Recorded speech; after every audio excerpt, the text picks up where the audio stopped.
So, red flags with women. I want to talk about a few problems that may arise down the track with women if you don't identify these red flags early and cut them off immediately. Not all women, based on how attractive they are going to make good partners, or even girls to have a one-night stand with, or even girls for short-term relationships. Just say you're going to date a girl for a month. If she shows some of these red flags, you should just cut her off immediately.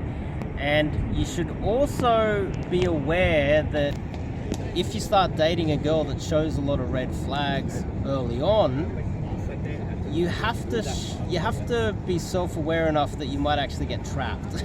You might start to fall for this girl. You might go, oh, she's hot, she's showing red flags, she's a bit bitchy, but I'm gonna date her anyway. Next thing you know, you fall in love with her. Next thing you know, you're trapped in some sort of a long-term relationship. You're married to some awful woman who ruins your life. Let's just prevent that by looking out for a few red flags that I think are really important.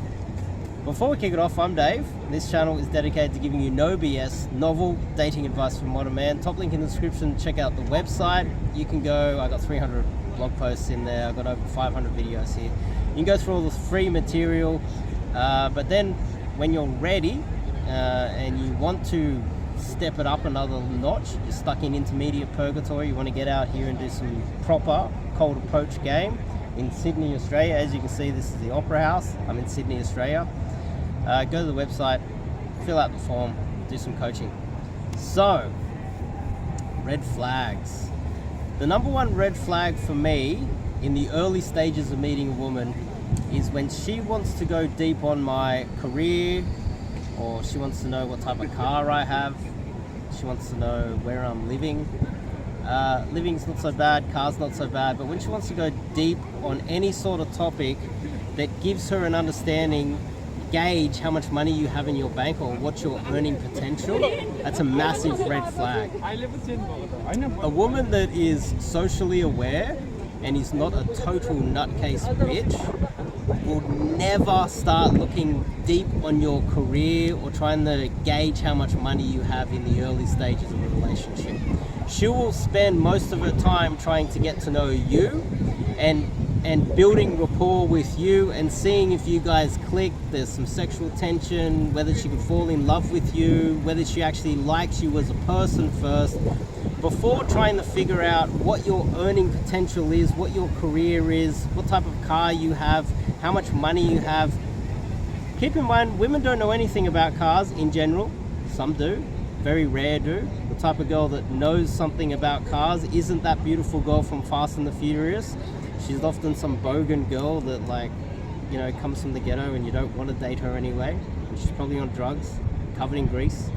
The type of women don't really know anything about cars. What they want to know is what type of car you have so they can Google it, figure out how much money it costs, figure out how much money you got in the bank. They want to find out what career you have so they can Google that career and figure out how much money you have in the bank. If she's trying to size you up financially early on, and that means not just in the first date, that means in the first month, that means even in 6 months of building up some sort of a relationship, drop her fast. Drop, kick that one out. You don't want anything to do with her. She is that's a massive red flag. If a girl, within the first couple of sentences of texting after I've cold approached her, she's like, what is your job? I'm like, excuse me? Massive red flag. That's when I tell a lot of guys, if you want to do a one-night stand, you just lie to her and tell her that you're the prime minister or whatever, you're a king or you're some sort of a lord. Try to get some, you know, you work in finance. Deutsche Bank's one of my favorite ones. And then keep in mind that it's only a short-term thing. You cannot take her seriously. Massive red flag. The second biggest red flag is you're out with her and she treats other people around you with disrespect. Let's just say you're in a cafe, you're in a restaurant, you know, just the usual scenario. She's rude to the waitress, she's rude to someone working behind a counter, she's rude to hard-working, lower paid, salt of the earth people who are just doing their job, trying to get by, and she's bitchy towards them, she talks down to them, she thinks she's better than them. drop kick her. She's a total bitch. Get her out of your life fast. Because as soon as she gets her claws into you, she's going to fuck your life. 2 major red flags. If she's trying to size you up financially, and if she's rude to third parties around, and you think that, oh, she's rude to that person, she's defending me. No. Eventually she's going to be rude to everybody, and once you're dating her long term and it becomes serious, she's going to start treating you the same way she treats the other people. So that's going to come back to you. 2 major red flags. There are a lot of other smaller red flags. I have obviously red flags would be girls that have slept around too much, girls that are not virgins and that have had multiple partners. Massive red flags. I would say chastity, innocence, the type of girl that likes to club all the time, the girl that these go hand in hand, which is, does she like to drink a lot? Does she talk about drugs? The classic Aussie girl that is trouble is the type of girl that on the first date she suggests you go for a drink or smoke some weed or take some drugs or whatever. Massive red flags. Think about how that's going to turn out long term. She's going to have mental illness problems. She might have mental breakdowns. She's more likely to be emotional. She's going to be a financial burden on you. And a lot of that's going to be your responsibility. Keep in mind, if you get into a long-term relationship with a girl that sleeps around, that's your responsibility. She brings STDs back and gives it to you, you're at fault. She has a drug overdose, you're at fault. Getting involved in a girl that is like that is only going to be a massive detriment, not only to your relationship, your love life, your financial situation, your mental stability, but your life. I would say drug abuse, anything to do with clubbing too much and sleeping around with other guys. If you get talking and she knows about men, she thinks that she's a relationship expert, that's a girl that's jumped on a lot of sausages. That's one that she knows all the different types of sausages.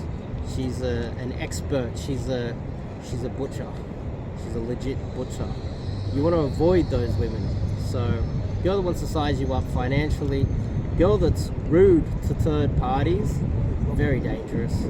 And a girl that's very promiscuous and has some sort of a drug addiction that's innocent, still bad. It's very, very rare that you'll find a girl that is drinking and taking drugs that is a virgin and innocent, because they're the type of girls that end up hanging out with guys that take drugs and drink a lot, sleeps around a lot. Promiscuous girls by themselves, if they're sober all the time, still. Warning signs, if she is more likely to have a large body count, obviously going clubbing, etc., she's less likely to pair bond with you.